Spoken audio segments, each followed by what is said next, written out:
Đêm khuya tôi vừa lên một chiếc Didi. Tài xế mở miệng liền hỏi, xin hỏi bạn làm nghề gì vậy?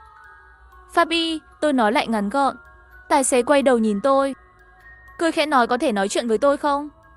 Tôi nhìn anh ta, nhìn thấy trong ánh mắt anh ta có chút căng thẳng. Cô có thấy gì trên mặt tôi không?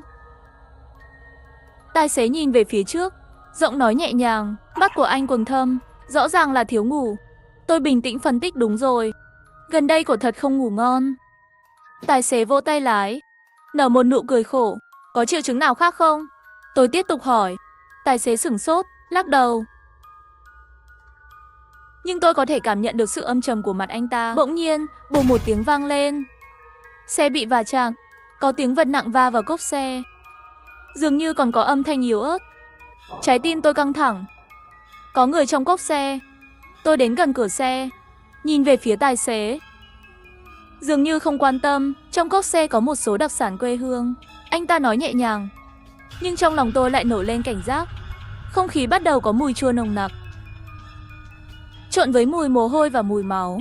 Hành trình có vẻ rất dài. Trong xe không có máy lạnh, mùi tanh nồng nặc hơn. Bên tai có tiếng nước nhỏ giọt, như đang nói thì thầm. Tài xế nhỏ giọng nói, đồng hướng cũ của tôi mang cho tôi một con nai, lúc gửi đến còn chưa chết. Trong giọng nói của anh ta có ngữ khí vô cùng kỳ lạ. Tôi cố gắng bình tĩnh lại, tránh khơi dậy sự nghi ngờ của anh ta. Tài xế, xương cốt của anh khá tốt đấy. Chắc là không cần bồi bổ gì đâu. Tôi thăm dò hỏi. Sức khỏe tôi vẫn tốt. Anh ta phụ họa, nhưng trong giọng nói vẫn có hơi bất an. Bác sĩ Fabi cũng sẽ khám bệnh sao? Anh ta có hứng thú với nghề nghiệp của tôi. Mắt nhấp nháy, tim tôi đập nhanh hơn. Sự lo lắng tăng vọt. Đường đi trên điện thoại di động cách điểm đến 300 mét, tôi chỉ muốn đến đó nhanh nhất có thể. Người chúng tôi xử lý là người chết, nhưng tôi cũng có hiểu biết về hành sáu và tâm lý của con người. Tôi cố giữ bình tĩnh. Xe càng ngày càng đến gần đích. Chỉ còn 200 mét, hành sáu và tâm lý của con người. Anh ta lặp lại, dường như đang suy nghĩ về lời nói của tôi. 100 mét, tôi lặng lẽ đặt tay lên tay nắm cửa xe. Cơ thể hơi nghiêng, sẵn sàng trốn thoát bất cứ lúc nào. Cửa khu tôi ở dần dần xuất hiện. Khoảng cách chỉ có 10 mét. Chỉ là lúc này một bàn tay thô to nắm lấy cổ tay tôi, kéo tôi trở lại chỗ ngồi. Cô gái, cô vội đi đâu thế? Tài xế không liếc mắt, ngón tay gõ nhịp nhàng trên vô lăng. Giọng nói lại khiến người khác cảm thấy không yên tâm. Câu chuyện của tôi vẫn chưa được kể mà. Tiếng cười của anh ta vang vọng trong xe, như kèm theo sự uy hiếp lạnh lùng. Nói đi, tôi không đấu tranh nữa. Thân thể vô lực tựa vào lưng ghế. Kể câu chuyện của anh đi. Anh ta ngơ ngác một chút, rõ ràng là không ngờ tôi sẽ hỏi câu chuyện của anh ta trong trường hợp này. Anh ta tùy ý nói ra một hàng số. Tôi quan sát tỉ mỉ hành động và biểu cảm của anh ta, nhanh chóng bắt đầu phân tích lý luận. Nhìn dáng vẻ của anh có lẽ nửa đời trước trải qua khó khăn, gần đây bị bỏ tù vài năm, vừa ra ngoài liền giết người. Tôi dừng lại một chút. Mặc dù anh đang làm việc với người khác, nhưng anh sợ hãi và muốn hưởng riêng. Hơn nữa, có lẽ 3 ngày trước người kia đã chết rồi. Tài xế nhìn tôi, ánh mắt sắc bén, dường như đang xem xét từng chữ của tôi. Cô đang điều tra tôi. Tôi đang nói về lý luận hành sáu. Còn nữa, và tình trạng thể chất của anh cũng không đúng lắm. Dưới lớp da hình như có cái bóng đang di chuyển. Anh cũng có thể sắp chết rồi. Tôi thẳng thắn nói. Anh ta bỗng nhiên cười, nước mắt sắp chảy ra rồi. Nói cho cô vậy, nhưng con số đó là sinh nhật của người anh em của tôi. Lý luận này của cô không hợp với lẽ thường. Cái gì sắp chết rồi? Đừng cố làm tôi sợ. Anh ta có vẻ khinh thường. Nếu anh trai tôi chết, vậy đêm qua người ngủ với tôi là ai? Anh ta hỏi lại. Còn nữa, nếu đã chết 3 ngày thì tại sao không có mùi thối rữa? Tôi bất đắc dĩ giang hai tay. Tin hay không tùy anh. Mắt tài xế xoay chuyển, bắt đầu do dự. Lúc này điện thoại của anh ta bắt đầu rung ở giữa ghế. Trên màn hình hiển thị người gọi là Hoàng Hữu. Tài xế rõ ràng đã thả lỏng. Suýt nữa thì bị cô lừa. Người chết làm sao có thể gọi được.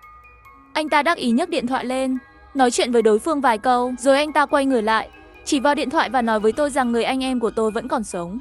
Âm thanh cũng rất giống. Người chết có thể gọi điện thoại sao? Tôi lắc đầu. Nhăn mày nói, có thể nói chuyện không nhất định là người sống. Anh không để ý sao? Khi người đó nói chuyện, hai hàm răng va chạm vào nhau, kiểm soát cũng không linh hoạt lắm. Là Fabi, tôi nghĩ khả năng người đó đã chết là rất cao. Tôi nói nghiêm túc. Tài xế suy nghĩ, giọng điệu cứng nhắc thì sao? Có thể là người anh em của tôi lạnh mà thôi. Khi lạnh răng run cầm cập không phải rất bình thường sao? Tôi thở dài nếu anh không tin tôi. Tôi nói thêm nữa cũng vô dụng, không bằng gọi video xem sao. Tôi đề nghị. Dù sao thì người sống và người chết rất khác biệt.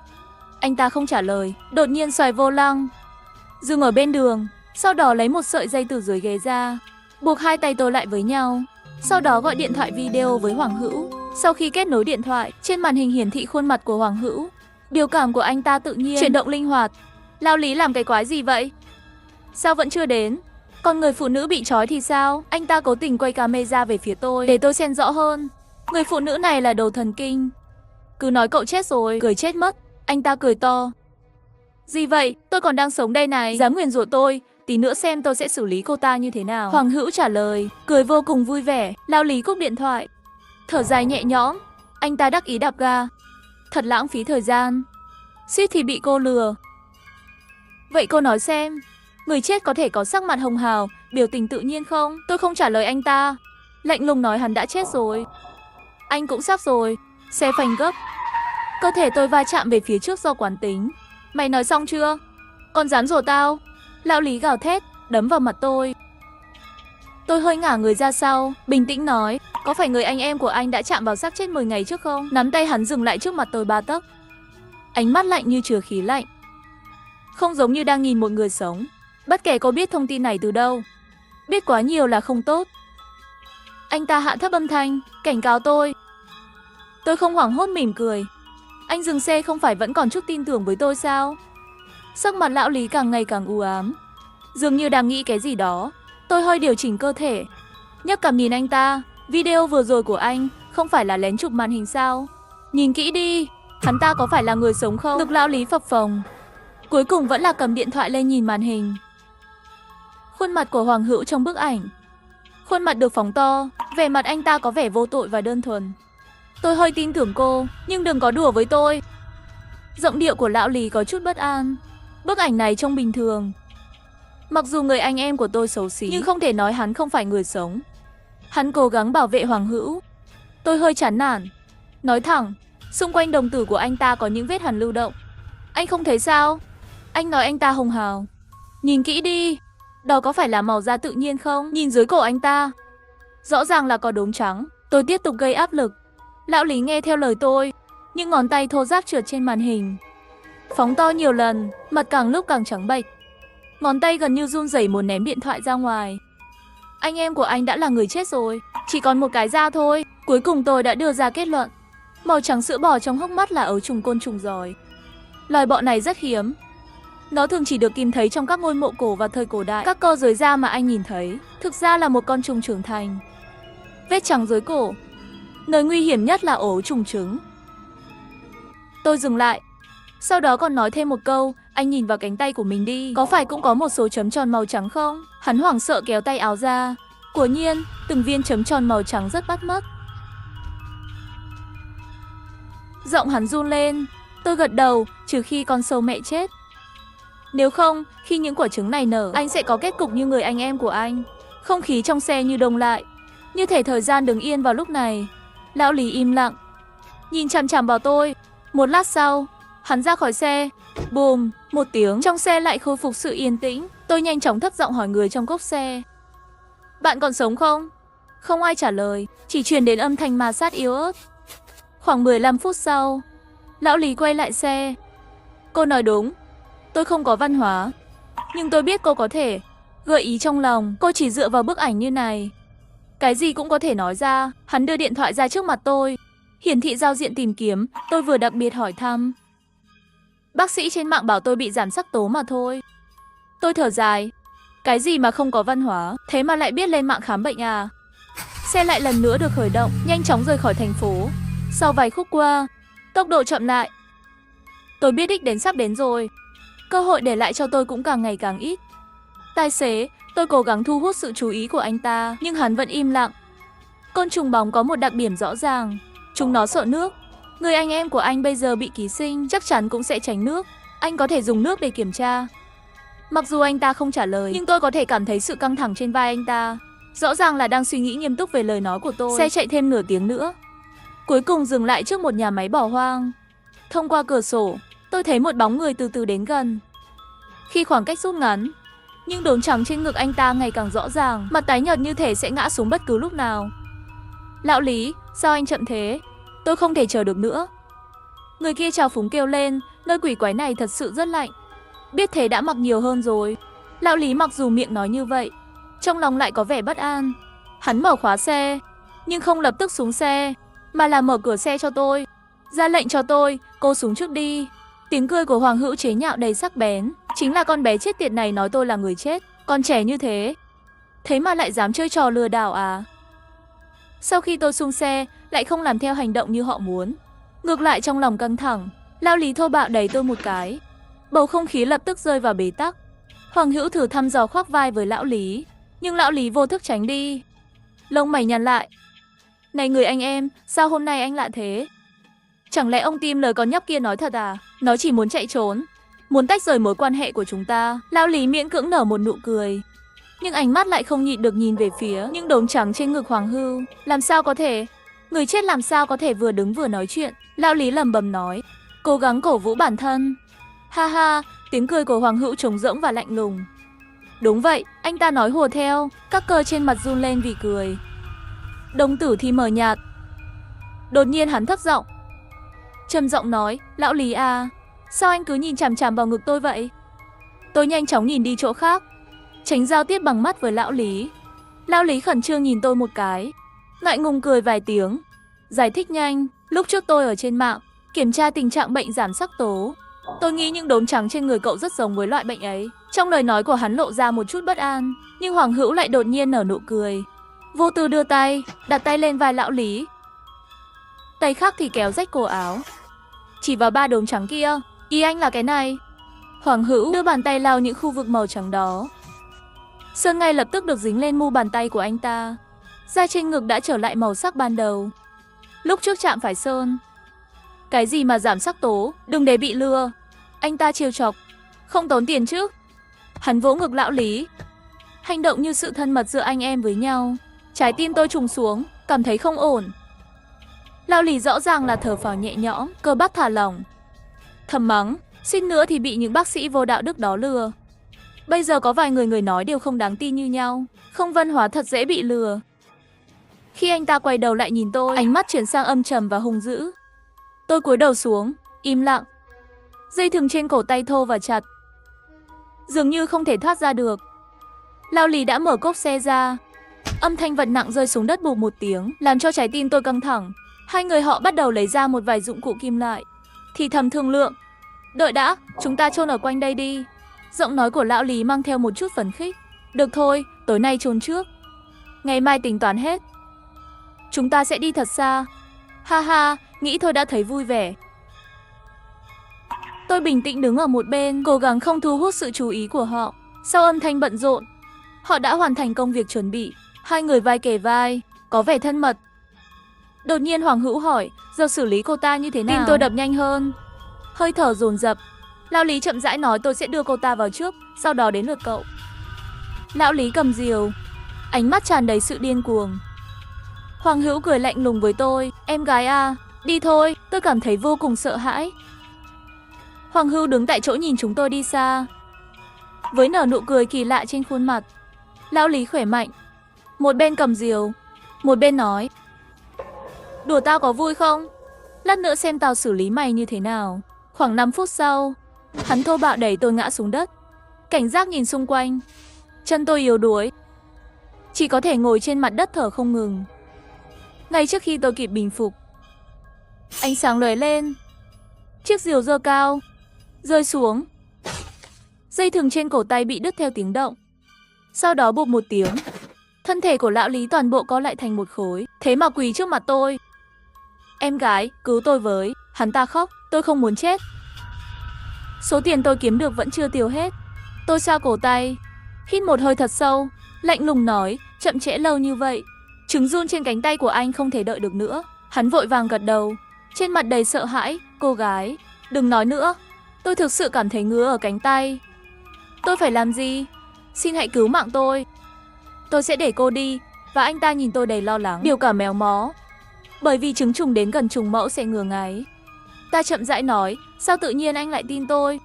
Lòng bàn tay tôi dễ đổ mồ hôi khi tôi bắt tay cậu ta, cảm thấy có gì đó dưới da cậu ta, chắc là sinh vật sống. Giọng hắn run lên, Tôi cười một tiếng, trong tình huống bình thường, con trùng trưởng thành sẽ không nhúc nhích. Nhưng lòng bàn tay anh đổ mồ hôi nên chúng nó muốn tránh nước. Nhưng để xử lý côn trùng trên người anh, tôi nói tiếp, trứng sẽ hút khô máu của anh, tạo môi trường khô cho chúng nó. Muốn giết chúng nó, trước tiên phải giết chết con trùng mẹ trong cơ thể người anh em của anh. Con trùng mẹ chết, trứng sẽ ngủ đông, trong 1 tuần sẽ thải ra thôi. Trong mắt lão Lý lóe lên sự tuyệt vọng và tin tưởng. Con trùng mẹ sẽ ở đâu? Con mẹ sẽ ở nơi an toàn nhất, nơi có nhiều dinh dưỡng nhất. Giọng tôi kiên định. Nó có thể ở trong đầu người anh em của anh. Tách đầu của anh em ra, vậy thì cậu ta chắc chắn sẽ không sống sót. Lão Lý kinh ngạc hét lên. Tôi bình tĩnh sửa lại, anh ta đã chết rồi. Những gì anh nên nghĩ đến bây giờ đó là một người chết, hay cả hai đều chết. Lão Lý nắm chặt cái rìu, hít một hơi thật sâu, dường như đã đưa ra quyết định trong lòng. Ngay lúc này, tiếng cành cây bị giấm nát phá tan sự im lặng. Lão Lý cảnh giác quay đầu. Hoàng Hữu từ trong bóng tối chậm rãi đi ra, khuấy miệng cười lạnh. Sao anh lại chậm như vậy? Vẫn chưa xong sao? Đứng lại, lão Lý hét lên. Hoàng Hữu dừng lại, nhăn mày lại. Sao vậy? Cái gì trong tay anh vậy?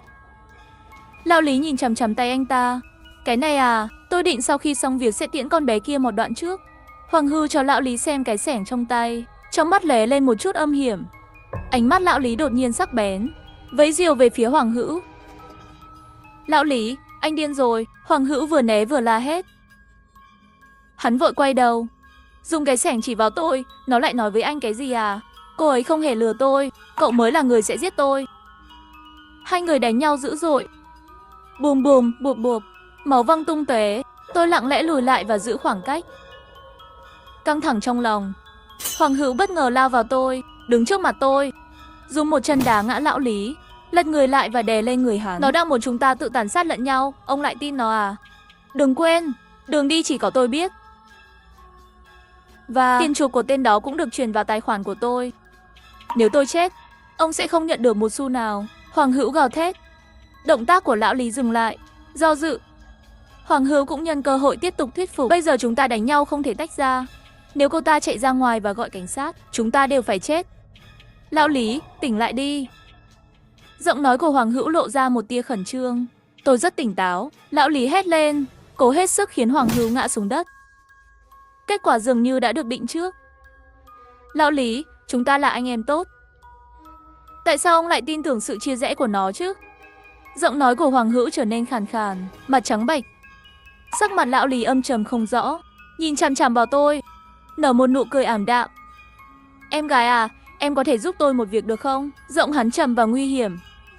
Nếu anh em của tôi thực sự như cô nói đã chết rồi, vậy thì cô giúp tôi giải quyết con trùng trong đầu cậu ta đi. Ánh mắt của lão Lý rất quyết đoán. Nếu anh em của tôi còn sống, cô giết chết nó, tôi cũng sẽ không báo thù cho nó. Coi như cô thắng. Tâm lý ám thị của cô có thật hay không? Nếu những gì cô nói là sự thật, cô giải quyết trùng mẹ, tôi có thể sống. Tôi sẽ để cô sống, không giết cô. Cô xem, thỏa thuận này vô cùng công bằng. Giọng hắn trầm và đe dọa. Tôi trả lời hơi mỉa mai, thỏa thuận này thật công bằng. Anh thật thông minh, chắc chắn muốn tôi giúp anh việc này. Hắn cười ha ha 2 tiếng, giọng nói tự hào. Làm việc này của chúng tôi, không có chút đầu óc làm sao được. Hắn trói Hoàng Hữu thật chặt, rồi đưa tôi cái rìu, lùi lại một khoảng cách mà hắn cho là an toàn. Làm đi. Giọng hắn ta có vẻ khẩn trương, trong mắt tràn đầy mong đợi. Tôi cầm lấy cái rìu, đứng tại chỗ không nhúc nhích. Sự thiếu kiên nhẫn của hắn ta thể hiện rõ ràng. Em gái, mau làm đi. Nếu không nỡ ra tay, tôi sẽ nghi ngờ động cơ của cô đấy. Hoàng Hữu không còn đấu tranh. Tôi cầm rìu bằng cả 2 tay, từ từ nâng lên, khóe miệng gợi lên một nụ cười. Anh thật sự ngu ngốc. 1 giờ sáng, tôi đã gọi báo cảnh sát. Mồ hôi lạnh trong lòng bàn tay gần như sắp nhỏ thành giọt. Cảnh sát phản ứng nhanh, đưa tôi đến phòng thẩm vấn. Họ tên. 2 cảnh sát ngồi đối diện tôi. Một trong số đó là đại úy Lưu của đội cảnh sát hình sự. Tôi không chắc có bao nhiêu đồng nghiệp đang quan sát ở đầu kia. Đội trưởng Lưu mở miệng hỏi, dựa theo sự trần thuật của cô, Lý Lỗi và Hoàng Hữu là vì phân chia chiến lợi phẩm mà xảy ra đánh nhau, đúng không? Tôi nhìn thẳng vào mắt anh ấy. Giữ bình tĩnh. Đội trưởng Lưu thắc mắc, nhưng điều này không rõ ràng. Sao họ không giải quyết cô trước mới giành chiến lợi phẩm? Họ đã chiến đấu bao lâu? Và cô đang làm gì?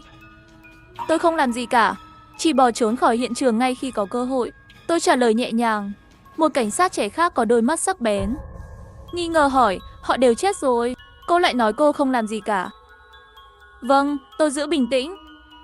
Anh ta bỗng nhiên cất cao giọng, còn đang nói dối sao? Cô không ra tay. Còn vết thương bằng rìu ở chân thì sao? Rõ ràng là cô đã ở đó và rất cần họ. Đội trưởng Lưu cũng hỏi, nếu cô chỉ tự vệ, đó không phải là một tội nghiêm trọng, nhưng cô vẫn giấu sự thật. Điều đó cho chúng tôi có lý do để nghi ngờ cô là đồng phạm của họ, dùng cái chết của họ để thoát tội.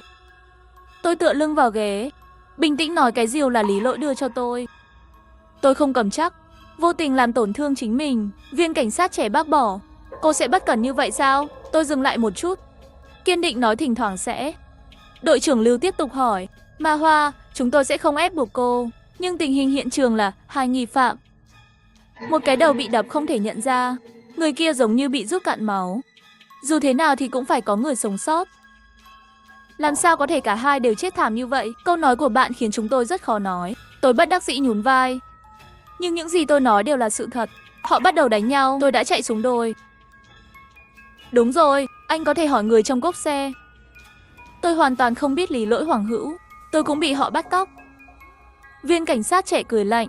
Người trong cốp xe bây giờ vẫn còn bất tỉnh ở bệnh viện, không thể làm chứng cho bạn. Tôi bất đắc dĩ lắc đầu. Có nghĩa là nếu vậy, tôi cũng không thể làm gì được. Vẻ mặt đại úy Lưu trở nên nghiêm túc. Ông ấy lại hỏi tôi về cái chết của họ. Bạn thực sự không thấy gì cả? Có ai khác ở đó không? Bạn có thể yên tâm nói ra, chúng tôi sẽ đảm bảo an toàn cho bạn. Tôi thật sự không thấy. Đổi lại là anh sẽ ở lại hiện trường xem náo nhiệt sao? Đương nhiên là chạy trốn càng sớm càng tốt mới là phản ứng bình thường. Ông ấy tạm thời không biết nói cái gì. Sau khi thẩm vấn xong, theo quy định, họ không còn lý do gì để giữ tôi nữa. Tôi ngồi thẳng người, lịch sự hỏi xin hỏi Lưu đội. Giờ tôi đi được chưa? Đội trưởng Lưu nhắm mắt lại, vẫy tay với tôi. Ra khỏi phòng thẩm vấn, tôi cảm thấy thần kinh căng thẳng cuối cùng cũng được thư giãn. Tôi xin lỗi đội trưởng Lưu và viên cảnh sát trẻ kia, nói đều là sự thật, chỉ trừ một chi tiết. Vết thương trên chân là do tôi cố ý gây ra. Tôi tự cắt bắp chân của mình, để máu chảy xuống. Chất lỏng ấm đó khiến Hoàng Hữu không tự chủ được buông tay ra. Ta đã khéo léo lợi dụng u ác tính của côn trùng, bản năng ghét nước của chúng. Trong khi đó, Hoàng Dũng quay về phía lão Lý. Anh ta bò bằng 4 chân, đã từ bỏ việc bắt chước cách con người đi bộ, nhanh như rắn bò trên mặt đất. Lão Lý lấy sảng. Tình thế chiến đấu lập tức đảo ngược. Những gì xảy ra tiếp theo là như tôi đã nói. Tôi nhân cơ hội chạy trốn, lăn xuống đồi, đã gọi cảnh sát ở nơi có tín hiệu. Người của đại úy Lưu nhanh chóng theo manh mối của tôi, tìm thấy nạn nhân trong cốp xe. May mắn là người xác chết vẫn còn sống. Nhưng khi họ trở lại hiện trường, Lão Lý và Hoàng Dũng đều đã chết. Cảnh tượng bi thảm như tôi mong đợi. Hầu hết những gì tôi nói với Lão Lý đều là sự thật, chỉ có một câu là giả. Con trùng mẹ nằm trong hộp sọ của Hoàng Hữu. Trên thực tế, trùng bọ mẹ rất hiếm, ẩn cũng sâu. Tôi không biết chính xác nó ở đâu. Lão Lý rõ ràng là loại người sẽ phản bội bạn bè. Hắn cũng sẽ không dễ dàng buông tha cho tôi. Hắn có thể đối phó với Hoàng Hữu trước, sau đó xử lý tôi. Hắn luôn nói tình anh em sâu sắc, nhưng lại không quan tâm đến sự sống chết của Hoàng Hữu. Nếu không, hắn ta sẽ không để tôi cầm rìu trong tay để kiểm tra Hoàng Hữu. Lão Lý chỉ quan tâm thông tin tôi cung cấp có chính xác hay không. Họ sống hay chết không quan trọng với tôi, miễn là họ bắt đầu đấu đá nội bộ, tôi có thể tìm thấy cơ hội để trốn thoát. Vài ngày sau tôi bắt đầu kỳ nghỉ của mình.